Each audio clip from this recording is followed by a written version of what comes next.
সকাল হতে না হতেই আজ উঠেই কিন্তু মুডটা বেশ ভালো লাগছিল। এক তো চারিদিকে ভোরবেলায় রোদের তাপ ছিল না, ঠান্ডা হাওয়া। আর ওদিকে আগের দিন রাতেই প্ল্যান করা ছিল যে আমরা নৈহাটির বড়মার মন্দিরে পুজো দিতে যাব। সেই মতনই কিন্তু আমরা টোটোও বুক করে নিয়েছিলাম।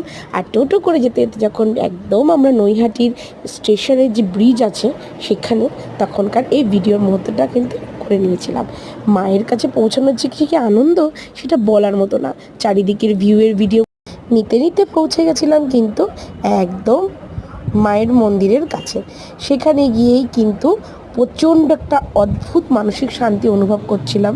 এক তো সারাদিন এত জার্নি করে ওখানে পৌঁছানো, টোটোতে করে গেলেও 1.5 ঘন্টার পথ কিন্তু বেশ ভালো মতনই হাওয়া খেতে খেতে কাটিয়ে দিয়েছিলাম যেতে যেতে। কিন্তু একটা জার্নির ধকল তো থাকে না। সেখানে আমার ছোটো মেয়েও একটু জ্বালায়নি, বড় মেয়েও একটু জ্বালায়নি।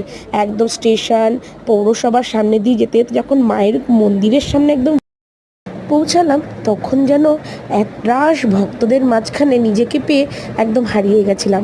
যেহেতু ভিতরকার ভিডিওগুলো নেওয়া নিষিদ্ধ ছিল, তাই সেরকম করে ভিডিও নিতে পারিনি। কিন্তু মায়ের পুজো বেশ শান্তি মনে মায়ের সামনে দাঁড়িয়ে একদম সুন্দরভাবেই দিতে পেরেছিলাম। খুব বড় একটা মানত ছিল, সেটা আজকে যেন পরিপূর্ণ হলো এক কথায়।